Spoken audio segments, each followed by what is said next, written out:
Welcome back to Team Talk, ladies and gentlemen, the hottest quiz show on the YouTube space and other social platforms that you may see this on. Today, I am joined by some titans of the YouTube football scene. In the right corner, wearing what we've described as a shacket. Or a jert. Doogie Critchley, how you doing? Yes. You introduced this as a quiz show. I think of it more of as like a discussion, an arguing Did I say a quiz show? But I'm ready for it. Well, I did not mean to say that, so it is a debate show, you are correct. Patrice Van Straten, your last ever Team Talk. Nice boots, you're looking very suave. How you doing? I'm very well, thank you. I like that every week we optimistically welcome ladies and gentlemen. The 3%. Hey, I think it might be lower. Oh, it's gone down. Excellent news. I'm glad that we've always been we've been so welcoming. I do try my best. Henry Hill is in the other corner. Yes. Next to a full kit man. Yeah. The comparisons here are very odd. The contrast between me and everyone. I mean, we had 3%. You say you're lower, it's definitely got lower. Yeah. Once they've seen those legs, that's for sure. I made a promise to people. Look at those chicken legs. They're gorgeous. Wow. Thank you. Sam's also got chicken legs, though. Made a promise a long time ago to people who've probably forgot, but I'm here to, pay my debts. So yeah, I'm in the full kit. In the full kit. I love it. Okay then, guys. Without further ado, let's get on to our first question. Simple one, this one, guys. Would you rather win the Premier League or the Champions League? Ooh. And you're going to debate why.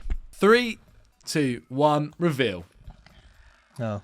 So Champions League all round, that's fair enough. But why? Why have you gone for it, Hennes? Oh, there's just something about cup competitions, I think, that just makes it so intriguing. I think like the music that comes with it, the gravitas, the history of the whole tournament. Like the Premier League, to win it is obviously objectively a lot harder. To go a 38-game campaign and come out on top, I think is remarkable. And we've seen some teams in the Champions League manage to get to the semi-finals, by hook or by crook. Like last year, we saw Benfica, AC Milan, Inter Milan. Like they all had pretty good runs to that point in the competition, which gives you like a bit of a leg up to get into the final. But still, like those nights, the European nights which they create and they put on the two legs. There is something about the Champions League. I don't think you can get away from it. And I know they're going to try and revamp it, but I think it's been one of the most perfect like football competitions for a long time in its current form. And yeah, I just think you earn the respect of the whole continent, and I think that's just far greater. You said something interesting there. Does everyone agree that the Premier League is harder to win than the Champions League or not? It depends. I think at the moment, potentially, but not always. I think the Premier League's very competitive at the moment, whereas maybe in the late 90s, early 2000s, there wasn't the same depth of top-level competition in the Premier League than there is now. So I think it probably is right now, but they're very different. I think the thing that sways it for me is that you'll probably always remember how many Champions Leagues a player has won, but I can't really tell you how many Premier League titles off the top of my head, like Vincent Kompany has won, or John. I think it's 4 and 5 actually. But either way, you can be a very average player and win a couple of Premier League titles through playing for a very good squad, whereas I think the Champions League just holds so much more gravitas in my own mind. Jose Basingo might say otherwise. True. To that. Okay. Look, you boys were all fair enough. You picked the right one, in my opinion. So you all get a point. Okay. Which is the same as none of us getting. Yeah, but it sounds more positive. So I thought you made some great points there, Pat. So I just made the best point. So. Okay then, guys. At the time of recording, Tottenham Hotspur are top of the Premier League. Yeah, baby. But where will Spurs finish at the end of the season? 3, 2, 1, reveal. Oh, okay. A last minute change from Henry. Everyone's answers. No. What is this? I just forgot about a team. Okay, so we've got third, fourth, fifth. Patrick, outside of the Champions League places, possibly outside the Champions League places, depending on how things go. Why? Well, I did actually reconsider it, and I was going to change it to 4th, but then I didn't have the time, and also I don't care that much. Fundamentally, there are better teams in the league. I think Arsenal, Newcastle, and Manchester City are all clearly better, and I do still think there are pretty key weaknesses in that Spurs side. Like, look, in some areas, you could actually expect them to get stronger. So you'd hope that over time, defence will get to know each other a little bit better. They've got Bentancur to come back. I think in the centre of the park, they're really solid. But if Maddison were to get injured, which historically he always does, if some were to get injured. I think these would be serious problems for them. Like, yeah, they've had some okay contribution from, Manor Solomon or whoever, but I don't really think that an attack featuring him and featuring the child from Nottingham Forest, whose name I've forgotten, Johnson. yeah, who I don't really think much of. Like, I don't really think that is a Champions League level attack. Fundamentally, I think Newcastle have got a deeper squad and are playing to a higher standard. Arsenal are playing to a higher standard, and the attack is playing pretty badly, I would say. Man City are playing to a higher standard and just kind of look like they're in second gear. So I think all those teams will be able to click and maybe play to a higher standard. I still think Liverpool are also deeper, have probably a better manager. It's just easy to look at other teams which are around kind of the same level right now and see how they will get better. And it's easy to look at Spurs and think they are playing a bunch of guys out of position and they are very reliant on one or two players in a way those other teams aren't. If Maddison were playing as badly as Ødegaard is currently, where would Spurs be? That's a question that I think is worth asking. Spurs only have the Premier League really to focus on. I will say that, and the FA Cup, which who knows what could happen being Spurs. The other teams we've mentioned do have European football, and I do think they're going to be going much deeper in those competitions. For Newcastle, getting swept up in a European campaign is going to be quite absorbing. Liverpool, they really should be going deep in the Europa League, let's be honest, at this point in time. So I agree with a fair few of those sentiments, but I still think in January, if Spurs are in towards the top of the division, in that market, they're going to be an attractive proposition if they need to get some creative bodies through the door to at least be back up to the players that we've mentioned dropping out. I know it's not easy, but depth is their main issue, I think, really. That's the only thing holding them back at the moment. I also think we can't write off Spurs' ability to pick up points against the bottom 12 teams at the moment. I still think that they've got enough strength to go out and just consistently win. They've shown so far against the top teams that they're able to grind out results, be it draws or wins, whatever. So I think they're showing an edge, and they're capitalising on a moment. We have to remember the Spurs haven't had this feeling for a very long time that they could really be in a title race, and I think that is going to carry them a certain way. When you've got Son, who's such a leader leading the line, and when they've got Vicario, who's so solid at the back in goal, Romero, Van der Ven, these are really kind of mentality monsters running through the squad, and I think that's going to pay dividends down the track. They've got a World Cup winner at centre half. They've got the qualities there, I think, to maintain a top four push. I don't think that they're going to drop out of the top four at this point. I think the other teams might get swallowed up by the other competitions around them. But when you're praising someone like Vicario, what you're essentially saying is that currently they're conceding fewer goals than you would expect them to. And that is true. They're scoring more goals than next year would predict. They're conceding fewer goals than next year would predict. So if they were to just come back to their numbers, then actually they're not currently a top four quality side. Now, they might improve and become one. But actually, when we're telling a story about them ending up in the top four, we're not saying, oh, well, they just won't drop off enough to fall out of the top four. What we're actually saying is they need to improve. They're not currently playing like one of the four best sides in the league. They're not. Even in the Fulham game last night, they created less XG than any team has against Fulham, except for, I think, Luton and Sheffield United. They are not currently playing like one of the four best sides in the division. Now, are they capable of doing it? Possibly. But I would say that right now, a bunch of their players are really, really hot, and they still aren't actually playing like one of the four best sides in the division. They're picking up points like the best side in the division, but that's not quite the same thing, is it? Because there are other teams. I don't know. I think there's been countless examples. Were Leicester playing the best football in their title run down the stretch of the road? I don't think you can say they were. I think it got to a point where they were just getting the results. Yeah, but that is quite. But that's a very rare. That's a very rare event. Single-handedly kept Liverpool in the top four at moments over the last few years, alongside with Salah. His post-shot expected G numbers have been so huge that he's been saving the team, and yet they're consistently a top four side. That's not really true. He had his best season last year, and they didn't get into the top four. I wouldn't say that Alisson and Salah were keeping them in the top four, but they were playing like one of the four best sides in the division. They've done that consistently over the last few years. Leicester are a bit of an anomaly, but Leicester that season were playing roughly the fourth best football and ended up winning it because a bunch of other teams had a bad season. Now, that does happen, but it happens quite rarely. I'm not saying that Spurs can't finish, third or fourth. They absolutely can. I'm just saying that when we tell a story about them finishing third or fourth, it's an optimistic story. It's not a pessimistic one. Whereas I think everyone's kind of implying right now, I don't just mean in this room, I mean generally, that Spurs just need to maintain this level and they will be one of the four best sides in the division. The bubble is going to burst at some point. They've been running hot for so long. I do think the fact that they're not in any other competition really comes into play. I think even City have got the Club World Cup this season, and we've seen the fragility of teams like Arsenal, Man City, already. Rodri being out, absolutely capitulated, for 3 games. And just something simple like that. I know we say if Maddison, if Son, but it's kind of the same for any other team. Like Odegaard's not been hot, Yeah, and you true. haven't been the same. Chelsea, I know they're way off in But terms we're a of point. points. But we're a point behind Spurs. I know. With That's why I Liverpool think not playing well and Saka being injured. Arsenal and City will be above them. I think they're running hot at the moment. They're still yet to improve because I do think the groundwork has been laid for Ange Postecoglou, but I think really he's got some. He's got more work to do. They will get better. So they're running hot right now. They're expected to get better in terms of just the fact that they've worked with him for a long time. So I think they've got a cushion right now that lays them to keep into the top four. Yeah. That's why I think kind of Liverpool. It's not that big a cushion though. It's You know, not that like big if of a we were cushion, halfway but I through the still think season, the you might have a fragilities of other 5-point people cushion. will It's not come that in. big. I agree with that, but like the thing is, I think that we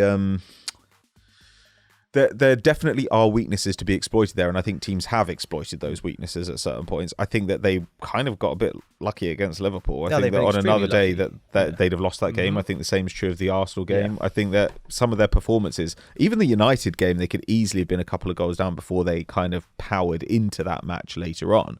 It just feels a little bit like every season with Spurs, everyone's either like Spurs are terrible or Spurs are title contenders. Yeah. And every year I feel like I get to be right about Spurs by taking that's true. by taking the stance The that median. Spurs are pretty good. At the beginning of the season, I was like, Spurs are pretty good, and everyone was like, Spurs are horrible, and they've lost Harry Kane, and then they were pretty good. And I just feel like now everyone's like, Spurs are title challengers, and they're nailed on for top four, and I'm like, no, Spurs are pretty good, and at the end of the season, they'll probably be pretty good. I thought fourth was going to be the controversial pick, which is kind of why I went for it, because I thought it's an easy way to get points. But actually, Hey, what are you saying about come that? on, we all know Yeah, the rules got of game team system. talk. We all know the rules of team talk. But I think they could finish above Liverpool. I don't know whether They it's a definitely guarantee.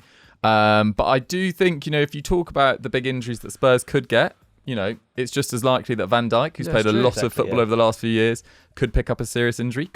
I think that has almost as big an effect on Liverpool as Maddison missing for Spurs does. Robertson's already picked up an injury. Trent isn't playing at his absolute best right now. I don't think Liverpool's backup defenders have played particularly well in the last couple of years as well.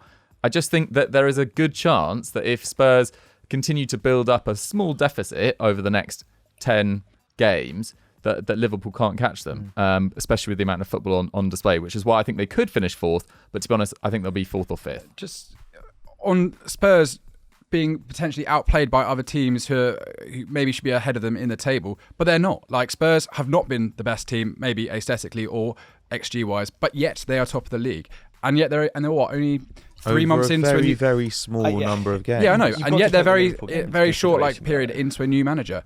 They could get better. Yeah. They could continue to improve. There's no. Sure. We're talking about all these other teams going, well, they'll eventually overtake them. There's no guarantee that Spurs can't keep going. And I think we saw from Gary O'Neill on Monday Night Football how important having time to prepare for each game specifically is going to be for these managers. And Spurs can do that. They can take almost like a tailor-made approach to each game that they can come up against this year, because they don't have European football. They don't really have anything else to distract them but to focus on games by games basis. So I think that is an incredibly powerful tool. Sure, but that rarely actually is the case. Like, I mean, it's normally the case for maybe one team out of the top four, but it's not like every season we see the top four changing over to a huge extent because of the teams that are not in European football, having fewer games. It's just not really how it works. I'm not disagreeing. I think Spurs can improve in lots of ways, but my point is that they are not currently playing like one of the four best teams in the league. I'd say though, And I would say they probably need to, because we're not far enough into the season that the number of points they've built up on their rivals is that significant. Like, those points can get overhauled pretty quickly when we're talking about the difference between, say, 16 points and 21 points. If it were like a 10-point gap and we were halfway through the season, then yeah, I'd agree. And I do think they can get better, but I do still think that their injuries, the injuries they can get, are potentially more damaging. I think a Maddison injury is way more damaging to them than almost any injury to one of their rivals, because I think that most of their rivals are significantly deeper than them. Yeah, I take your point about the top four not changing very much, but I think that's it's a difficult one in that it's rare that a team that misses European football can improve by so much, just by a complete philosophy change, by all the new signings hitting the ground running, by a sort of mood change around the club. So I do think Spurs have a higher potential than most sides that miss out on European football to vastly improve on that. Okay, all right, that was a really good debate, lads. I'm going to give the points to Henry and Patrick. But I thought everybody defended themselves well. Okay, you guys need to put 1 to 6 now on this one. Oh, 6. Rate these goalkeepers from best to worst. 1 being best, 6 being worst. Just your opinion, I guess. Or, Vicario, Raya, Ramsdale, Sanchez, Onana, and Pope. just to be clear, so not our just general perception of them. It has to be based on this season. I think right now, if I went to you, rate these goalkeepers, Okay. that's it. And whether you take their whole time or you take this season over their whole time, that's on Sorry, you. so go over them again. Raya, Ramsdale, Vicario, Sanchez, Onana, and Pope. Okay, lads. 3, 2, 1, reveal. I should have done mine like yours. Onana is number 1 for James. Onana is 2nd for Pat and 4th for Doogie. All right, Sanchez bottom for most of you but James. Vicario has him bottom. I'm just trying to look at the biggest talking points. Well, you've James got Vicario Pope bottom third and as Henry's well. got Vicario top. That's quite a big That's a big talking point, huge. I would say. Yeah, to be honest, I kind of forgot had to fit him in. So, but no, I mean, to be honest, from the 3 seasons that he's been like a prominent pro, like Vicario hasn't actually put a foot wrong as a footballer, and I guess it's difficult because he hasn't really been tested in like Champions League, European football. But then this league, this group is so subjective, really. I think it does change like all the time. I think Sanchez, I don't think I've seen enough of him really, like consistently at the very top level. Have we all got him pretty low down? Yeah. Okay. So yeah, I think we can all roughly agree. Like Sanchez is up, but that doesn't mean these are all great keepers, by the way.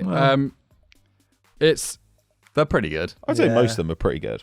They're all quite a similar level. I in actually my rate opinion. all these keepers. Yeah, it's good to see like Pope rated pretty highly. I think it's like he goes kind of underrated. Same thing. Within Same thing as Vicario, right? He just hasn't really put a foot wrong ever. Yeah. Like, he's just a solid keeper. He doesn't have the passing range that like pretty much everyone else on I think this he might be has. the best shot stopper though. Yeah, Yeah. possibly. Yeah. Though I think, Onana at his best is pretty Yeah. phenomenal. And so is Raya, actually. Ramsdale, I'd say, is slightly below average shot stopper.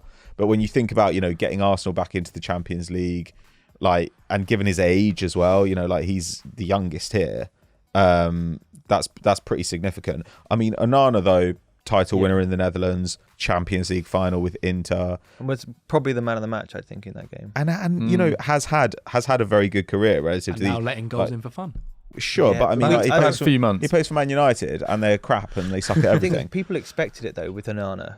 Yeah. Everyone was saying, "Oh, he's going to make mistakes. It's going to take time to settle in." And when he makes time, no, but he's made People a lot. said it'd be the a sign lot of the more. season. Yeah, but everyone caveated it with he's going to make mistakes at the start of the season. It's going to take time for him to bed in because things are a bit up in the air and they're going to have to change a whole style of play because David De Gea did not have anywhere near the ball playing capabilities. And it's happening like everyone expected, and people are acting like it's shocked. He's also Like they're playing It's not behind really an been- unbelievably ramshackle. But it's not backline. really Yeah. been the concerning thing is it's not really the ball playing that's getting him in trouble. It's like just the shot stopping, which was supposedly quite a solid part of his game. I think he's had a really bad few months. I've got Yeah. him second over his entire career. Same with Raya. Like up until the last few weeks, Raya's never really done anything wrong in the Premier Yeah. League. James is right. Raya's playing his worst fourth. football ever. I've probably right now. I've got him fifth. I probably should have him fourth ahead of Sanchez. Really, when I think about it, I just think that when I compare these two, Ramsdale and Raya, I think, well, for me, goalkeeping's it's become quite subjective now. It depends what you like in a player. Because obviously, Yeah. for me, Edison's really highly rated,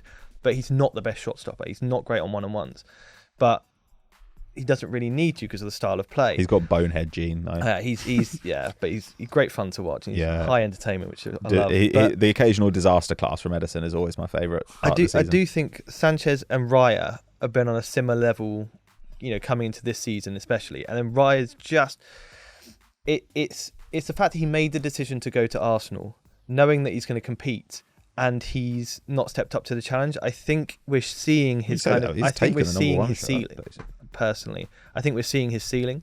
Where I think Ramsdale, we haven't seen it yet. Sanchez, for me, I haven't really watched Sanchez too much to really know if he's better than Vicario.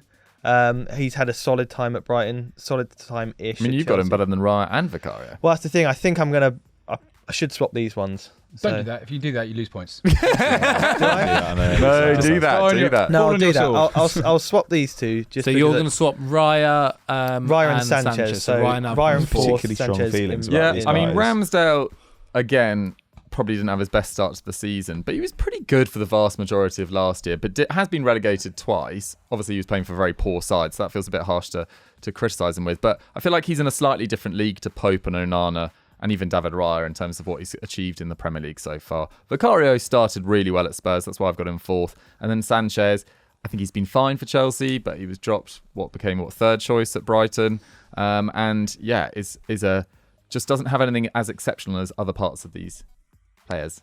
Okay, I'm going to give a point to Doogie. Thank you.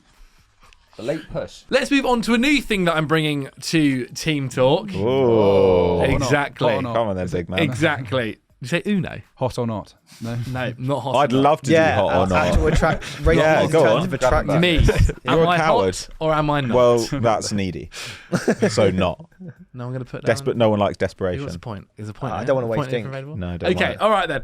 All right, the actual one we are doing is building the perfect footballer.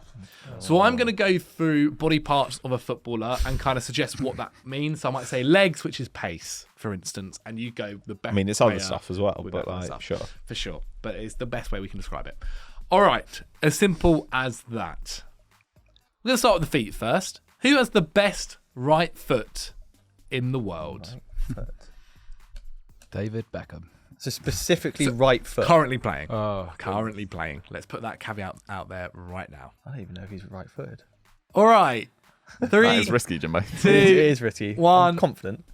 Oh, okay, 3 yeah. De Bruyne's, 1 Tony Kroos. Yeah. Why Tony Kroos over, say, a Kevin De Bruyne? I don't know, just a different kind of player. Like, I'm perfectly fine with it being De Bruyne. I'd also be fine with it being Trent Alexander-Arnold. I thought that. But Toni Kroos, I just think is such a pure ball striker. Like, he's incredibly reliable. He plays a different game. Like, De Bruyne plays a lot of lower percentage passes. He gets a little bit more license in that sense. But Toni Kroos, I just basically never see do anything bad, like, in possession. I'm not saying that De Bruyne does. I'm just saying that, like, Toni Kroos's job is to never give the ball away, and that is pretty much what he does. He's probably the best progressive passer in the world, and maybe the best progressive passer we've seen in the world over the last 10 years, I would say. He always scores incredible goals that he makes look unbelievably simple. Like, his ball striking from the edge of the area is a real danger. He also creates a lot of chances from deep, actually. But the testament to Toni Kroos is that I actually can't stand this player. I've never enjoyed him. I just don't enjoy watching him at all. But he's undeniably amazing at what he does. So yeah, I just think he's kind of got to go in there. And also somebody who's this bad defensively and this slow, playing for what has been either the first or second best club in the world over the last decade, playing for them consistently, that shows how good he is at passing, because that's essentially the one thing he does, and he's unbelievable at it. So yeah, I just put Toni Kroos in. I will say for KDB, like, he is operating predominantly in the final third, and if you want someone to put a ball on a sixpence for any striker in the world, like Kevin De Bruyne is I think the person you go to at this moment. You just have to look at his assist tally, not just for Haaland, but in year after year after year. Like, he is in the danger zone, finding the man constantly. And I think if he played for Real Madrid, if he played for a different side, I think we already consider him one of the greatest midfielders ever to play in the Premier League, but I think he would be a different level of, like, legend if he was at a Real. Sorry to say it, James, That's but fine. at, like, a Real Madrid. No, or a yeah, Barca. So what you're yeah. saying is he Yeah. hasn't achieved as much as he could have. I just think he's held. I think he's held back. Interesting, I think Zach. he's held back. I think he's held back by the stigma which comes with Manchester City, despite achieving an incredible amount in his career. Like, I think when I think of Paul Scholes and his ability to, like, find a man, I think, like, this is the next greatest guy since that, in terms of just being able to pick a pass from anywhere. And I just think some of his play is so majestic, and his ability to swing a ball in, whatever. Like, I don't think you can overlook De Bruyne on the basis that he's playing more attacking role. Yeah, it's one of them ones where it's like, if you have the ball on the right hand Injured, side, you just, like, any attacking Man City player, they just go because they know that De Bruyne will find them. It's very simple for me that he has the best right foot, because if the ball is on the right hand side, there is nobody on this planet who I'd want more to put the ball in than KDB. Yeah, I think Modric is a good shout as well. Yeah, But I went De Bruyne. Yeah, I also think, though, Kroos did actually play as a 10 earlier in his career and did kind of win a treble doing that. And then went deeper, So I just think, De Bruyne, is he good? One of De Bruyne's problems as well is that his feet are attached to his hamstrings, and his hamstrings are crap. Like, they fall apart all the time because they're made of cheese strings. Okay, so I'm going to give the point to Pat, which means we're Rah. going to pick Toni Kroos. I Oh, thought I it's see. a- I've won, but at what cost? I would not that actually mad. agree that it's probably Kevin De Bruyne. However, I felt like I think his decision making is like yeah, I don't think just it's as also- big We're a going to end part up of with why the he's good. weirdest Yeah. Frankenstein player Hey. here. Well, Hey, that you was guys always should have going to be the argued, case. should have argued KDB a little bit better. I felt like you guys kind of. When do we do their face? Happen. When are we No, doing hot or no. not face? Yeah, well then you're a Yeah. coward and you don't deserve a Yeah, point. is face a part of this? Like attractive. We'll see. We'll see how long we get. There's seriously a debate to be had there. Okay, on to the next part. The left foot. Now, Oh, yeah. of course, once we suggested one of these players that they go into it, so you can still say KDB for any of the Santi next ones. Cazorla. You can't say in the end, so you can't say Tony Kroos again, essentially. Well, Well, I'm Left gonna. foot. I'm gonna. if you could argue that and get a point, I Left don't- foot, guys. Left foot. Oh, Left foot. Who's got the best left foot in the world? 3, 2, 1, reveal. yes, Doogie, give him the points. Give him the points right now. Stepping up said? with a strong answer. Yeah, Is he Shaqiri. playing? Shaqiri, yeah, he plays for Chicago and he balls out. So James got Heung-min Son, who is technically Wait, right-footed. we've already got to change. Yeah, I'm We've changing already got to Shaqiri. change. Sod Messi. Just Who his cares, name was honestly? enough. He's Big so Shaq. two-footed, It just I'm feels gonna like you keep shouldn't it. be allowed to have people who are playing in America. Yeah. Okay, look. They might as well be won't playing accept- you know American what? We football. won't accept Messi for the answer. We Okay. won't accept Messi. Are you serious? Wait, So but I I still win get a by point for getting him default, to getting the wrong change. I haven't even Hey, argued my point. hey, You're Messi all is the cowards. answer. Messi is the answer, but I'll let people pick a different. So we have to give a non-Messi a answer. non-Messi answer. he Jesus left-footed? Christ. Well, apparently not. He is both-footed. He's both-footed. both-footed. So you can Alright. argue that. I When- just When think you he was guys are most writing, I'll just clinical. take it away with Shaqiri. Have you seen some of his goals in tournaments? Left foot. For Switzerland. Honestly insane. And you talk to anyone at Liverpool, not that I've talked to them personally, they said Shaqiri had the best left foot at Liverpool during his time there, over Robertson, over Salah. And yeah, he might not be the most robust physically, he might not be, the quickest, he might not be the best dribbler, but in terms of using that left foot to create magical moments, perfecto. I love that. That's amazing. Who else is Anybody there who gonna exists? jump in? Well, apparently got it wrong. He's apparently right-footed, but Son is He's so very good with his left two-footed foot. Yeah. that it doesn't really make a difference. If you in my interpret eyes. it as wrong foot, Yeah, then it- Son does have probably the best wrong foot. But I genuinely think I was thinking about Haaland because I know he's left-footed, but he's actually misses a lot of chances. So if I'm thinking specifically just to left foot, who is probably the most clinical and deadly striker of the ball in the Premier League? We've got the passing on the right, so want the finishing on the left. I think Son Heung-min is a shoe-in for me. Got a couple of other shouts. Oh, I'll just go. I'll say Odegaard just Okay. because well, I don't know. I mean, like I'm just going through them in my mind, and I think Salah, Yeah. Saka, Odegaard, maybe someone like David Alaba even does have an amazing left foot. But I think Odegaard is again a really clean ball striker. He's obviously super creative. He's one of the few kind of like he's a very modern kind of number 10, and he's left-footed, but he's such a goal threat, and he over the last year and a half, his ability to turn quite low quality chances into goals purely through the quality of his ball striking is pretty sensational stuff.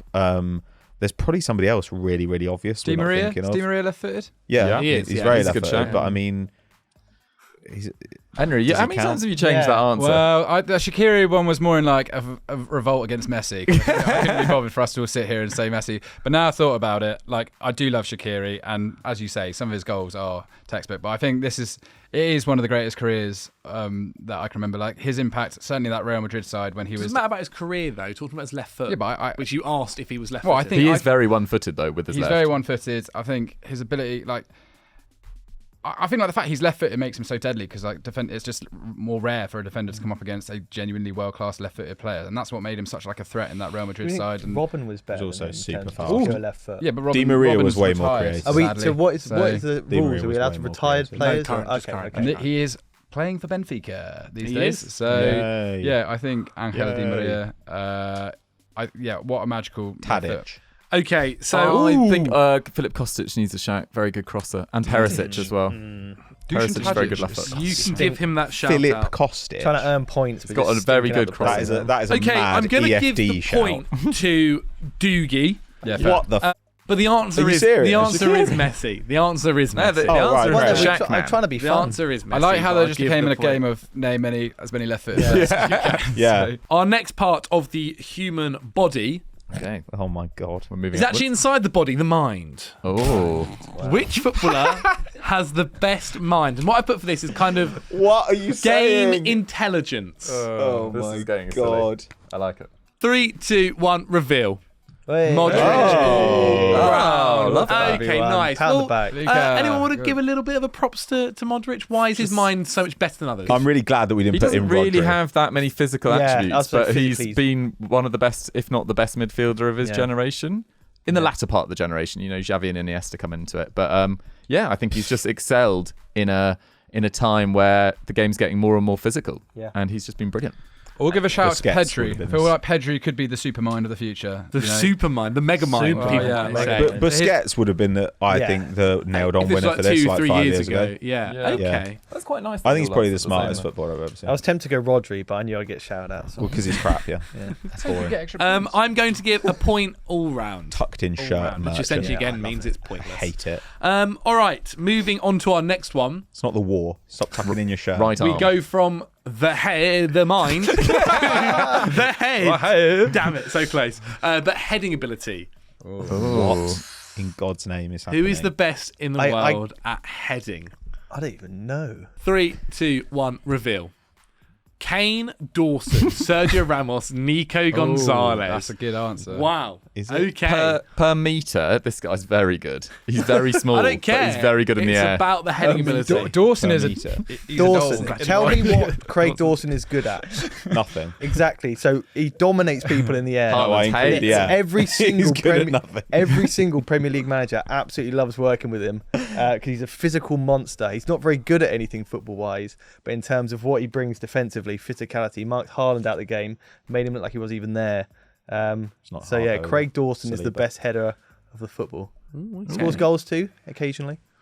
Right, who did everyone else? He's gone Harry Kane, which I like. Kane, yeah, I like. good in the air. Well, I just think he's just one of the most complete all-round strikers we'll ever see, and I think his heading is often Kane goal. underrated. Did you see his header at the weekend? Unbelievable. No. It's in the Bundesliga. But no, I think his heading is. We often think about his ball striking, his ability to pass, but I don't think his heading is often appreciated as much as it should be. And at the end of the day, he has to be the complete package to score as many goals as he does, and that's why I've put him up there, because I think you could put the ball anywhere to him, and he will. There's a good chance he will score. Header being one of those. So yeah. Okay, I like it. Sergio Ramos, obviously now not necessarily in his prime per se, You don't played say. against Real Madrid Yeah. for Sevilla. Do you think his heading ability is still? Well, I couldn't put in Santi Cazorla. And I've seen Santi Cazorla score a header, which when you think about it is mental. Yeah, I think Sergio Ramos was obviously always not the tallest guy, No, 6 foot. and yet was always an enormous aerial presence defensively and offensively. Like the guy scored so many goals, clutch goals, and obviously later on he was taking penalties for reasons passing understanding. But I just think that he was such a threat at both ends of the pitch, and in that sense was a real heir to the kind of Sol Campbell, John Terry types, who would bag really clutch goals. But Sergio Ramos, clutch goal, scored headed goals in Champions League finals. He's such an important player, and his goal record is pretty staggering for a proper centre back. So I don't know, just think you've got to put him in there. On Henry's lines, Cristiano Ronaldo's very good in the air. He is very good. I don't know. He is. doesn't Also, play anymore. Last season, Olivier Giroud scored the most expected goals with his head last year. I think Olivier Giroud as a header is But unreal. Olivier Giroud is not on the board. Nico Gonzalez is. Respect the small guys. This guy's 5'5", very good in the air. Seriously, he's a. If you want for agility, maybe rather than heading a bit. Well, no, heading. Well, if they tried to headbutt each other into the earth. If all four were going up for the ball, Who wins? he's not winning. I think Nico Kane. could Of these guys, Kane. probably Dawson. Yeah. Okay. Actually, no, there- Ramos, I think. Yeah. Stab you in the Jab him kidney. into Like, yeah. Points are going be serious right to now. James. Knew it. We've given Craig the Dawson. heading Craig ability. Dawson, the greatest Building the Shane Long. perfect footballer, we've given Was heading very good, yeah. / head to Craig Great leap. Dawson. Yeah, It's going to be brilliant. What about Um, Jota? All right, going on to the legs. Up and down, Pace. isn't it? Pace. Who is possibly the fastest footballer that you would have for the perfect footballer? Okay. 3, 2, 1, reveal. Come Adama on. Traore, Mbappe, Vinicius. I'm not joking. Jr. When it comes to dribbling, there is no other answer. This guy is the ultimate beast. And if Craig Dawson's sneaking in for headers and Shaqiri's Yeah, but he's effort, booting the Yeah. ball This 5 is metres in exactly- front. This is less. He's This crap. is less of a joke answer. For pace, I feel trickier, ability to beat the men. Yeah, absolutely. A lot of these guys, in terms of intricate moves, in terms of pure pace, getting to the sideline and getting a crap cross in. No one's better than Adama Traore. If we're looking for a guy to play on the break for a relegation level side, then yeah, we should pick Adama Traore's legs.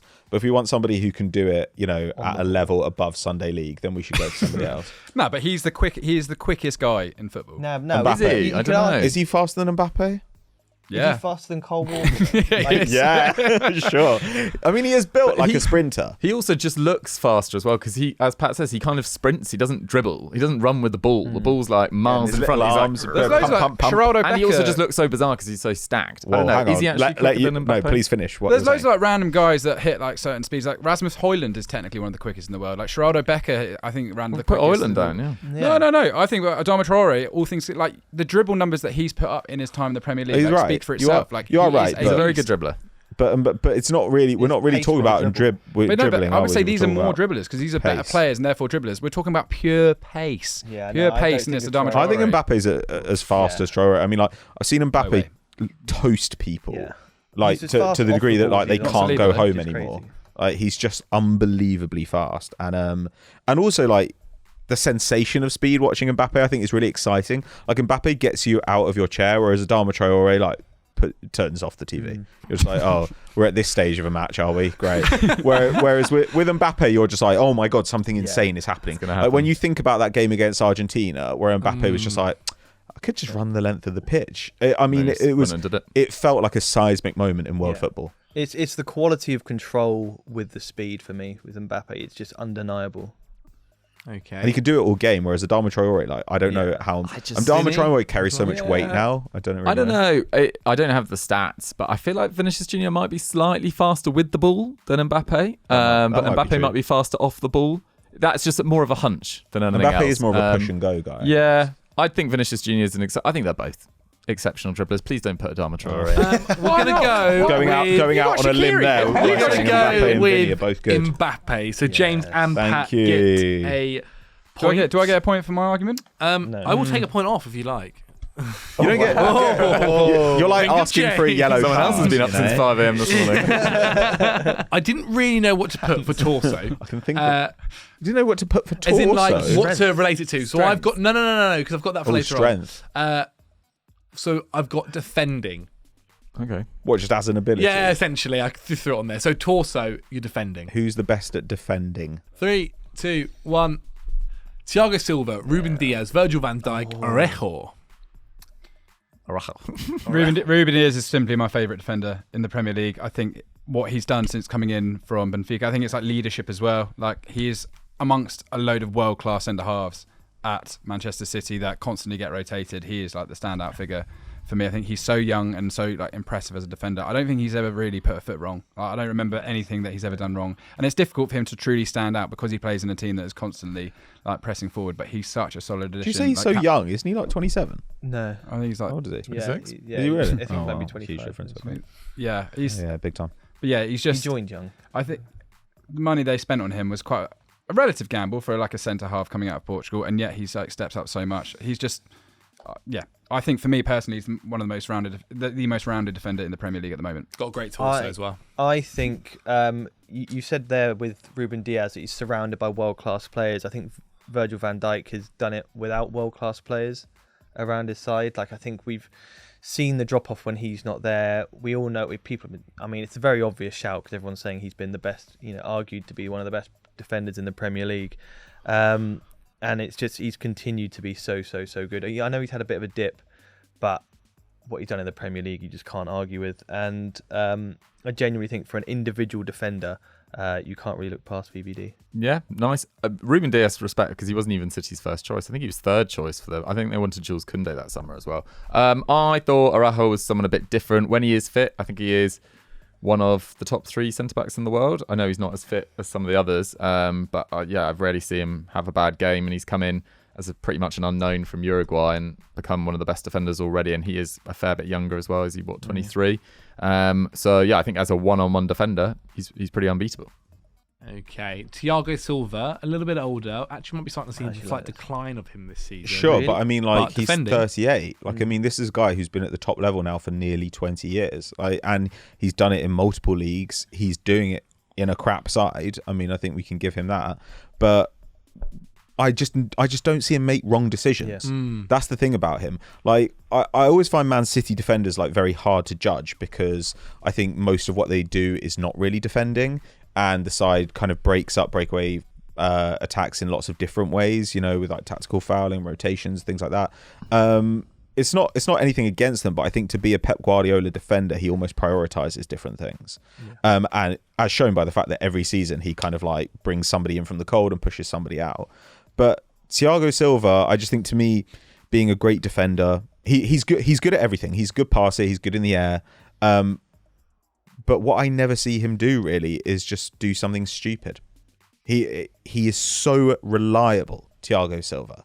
And he has been for such a long time. Obviously, has won titles in France, has won titles in Italy, has won the Champions League with Chelsea, which they did on the back of that defence, where I would say he was the key player. He and N'Golo Conte.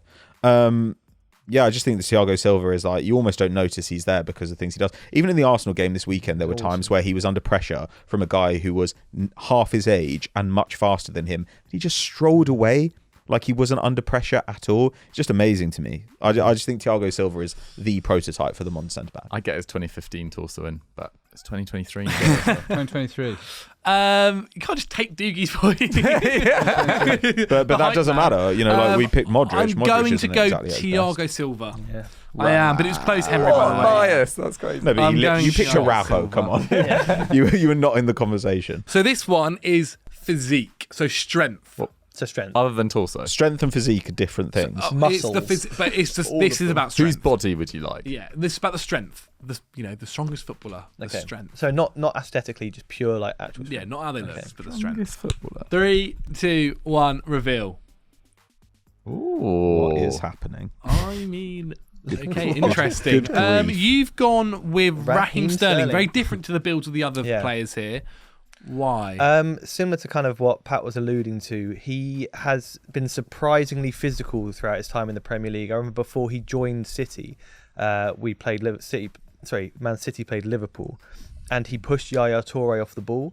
And from that moment on, I was like, okay, this guy is actually, very physically imposing for a very small person and very young at the time. And he's just continued that. You'd be very surprised when you watch him how easily he shrugs off players. It's going back to Yaya Toure, he says kind of using your butt is actually quite a key thing, and Sterling actually does that quite a lot. He's very good at getting in between you and the ball and making it very difficult for you to get the ball off him. I think he's very underrated when it comes to strength, and I think as he's getting older, his actual physique is getting better, so he's actually stronger than he was when he was younger, when he could push someone like Yaya Toure off the ball.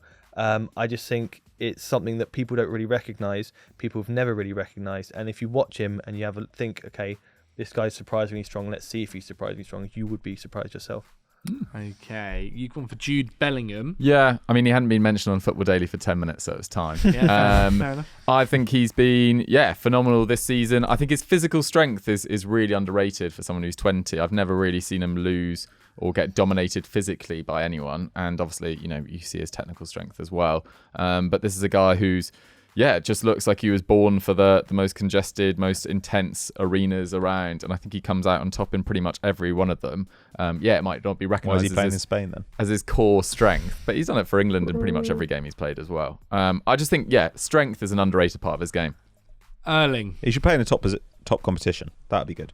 He's doing all right in the Champions League. But it's barely played. I think Michail Antonio was almost. I'm totally serious. Like Michail Antonio, I think would have been a completely reasonable shout for this, or someone like Giroud. Giroud is super strong as well. But Haaland just has that kind of centre forward ability. He also uses his strength in what I would describe as a very underhand way. Like, he is a bit of a cheat, which I quite like.